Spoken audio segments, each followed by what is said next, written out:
যত দিন যাচ্ছে রণবীর কাপুরের রামায়ণ ছবি নিয়ে ততই উন্মাদনা বাড়ছে। সামনে আসছে নানা খবরও। এবার জানা গেল মুক্তির আগে নতুন রেকর্ড গড়ল সিনেমাটি। ভারতের সবথেকে ব্যয়বহুল ছবি হতে চলেছে এটি।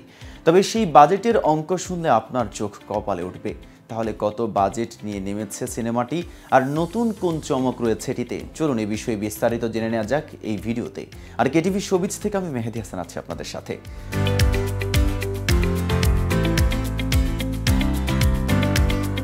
রামায়ণ সিনেমাটিতে রণবীর কাপুর ও সাই পল্লবীকে দেখা যাবে রাম ও সীতার ভূমিকায়।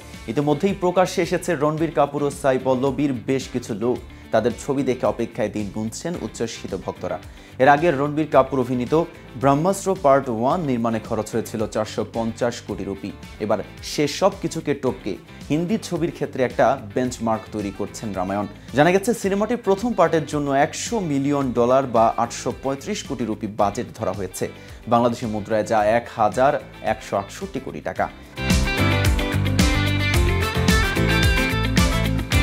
এছাড়া এই সিনেমা ফ্র্যাঞ্চাইজি বাড়ার সঙ্গে সঙ্গে বাজেট আরও বৃদ্ধির পরিকল্পনা করছেন প্রযোজক নতিম মালহোত্রা।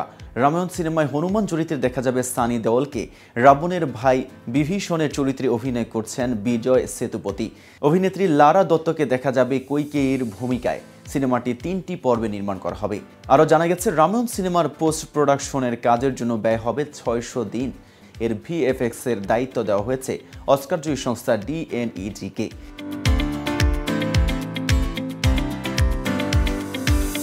হিন্দি, তামিল, তেলুগু ছাড়াও আরও বেশ কিছু ভাষায় সিনেমাটি মুক্তি পাবে।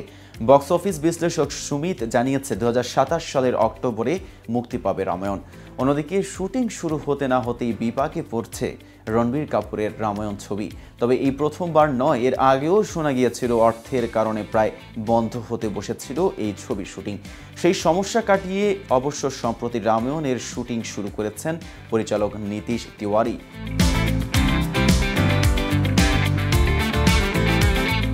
এমনকি কয়েকদিন আগে শুটিং ফ্লোর থেকে ফাঁসও হয়েছে রণবীরের রাম অবতারের ছবিও। আর এবার খবর রামায়ণের সত্য নিয়ে। এবার দুই প্রযোজনা সংস্থার অশান্তি, আর তার কারণেই নাকি আটকে যেতে পারে রামায়ণ ছবির শুট।